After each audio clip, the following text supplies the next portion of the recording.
कि उस पर भी आप जानकारी साझा करिए।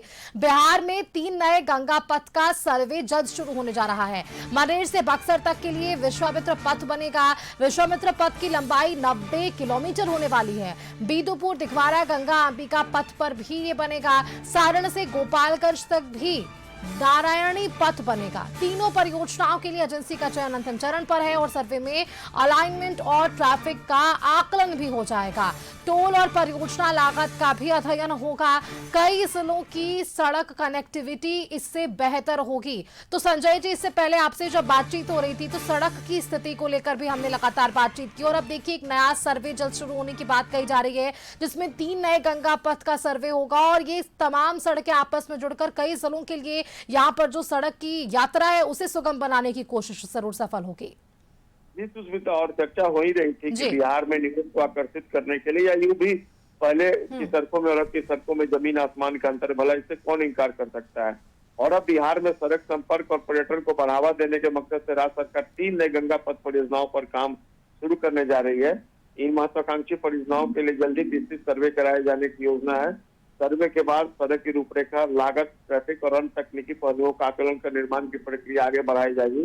प्रस्तावित परियोजनाओं में सबसे प्रमुख है मनेर से बक्सर तक बनने वाला विश्वामित्र पथ। कैबिनेट से इसको मंजूरी दी गई थी पिछले दिनों।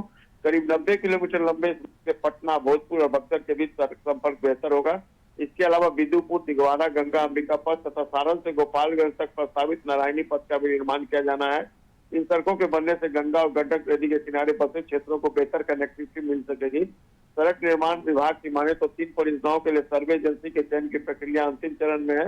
एजेंसी सड़क के संभावित अलाइनमेंट, भूमि की स्थिति, ट्रैफिक घनत्व, पर्यावरणीय पहलुओं और निर्माण लागत का विस्तृत अध्ययन करेगी।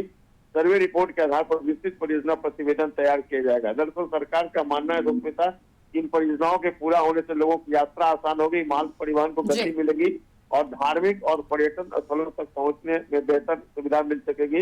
इससे स्थानीय व्यापार, उद्योग और रोजगार के अवसरों को भी बढ़ावा मिलने की उम्मीद है। बिहार में गंगा पथ के विस्तार की दिशा में एक महत्वपूर्ण कदम माना जा रहा है। विशेषज्ञ भी मानते हैं कि नई सड़क परियोजनाएं राज्य के परिवहन नेटवर्क को और मजबूत करेंगी और विभिन्न जिलों के बीच आवागमन अधिक तेज, सुरक्षित और सुगम बनाएंगी। और निश्चित तौर पर निवेश की चर्चा हम लोग कर रहे हैं, उसको भी एक बेहतर गति मिलने की उम्मीद जताई जा रही है सरकार की इस महत्वाकांक्षी। बिल्कुल संजय जी, तो कई मायनों में यह खास भी होगा और यहाँ पर लोगों को इसका सीधा फायदा मिलता नजर आएगा। बहुत शुक्रिया आपका हमारे साथ जुड़ने के लिए, तमाम खबरों पर जानकारियां हमारे दर्शकों तक साझा करने के लिए। वक्त इसी के साथ फिलहाल एक छोटे से ब्रेक का, जल्द लौटेंगे।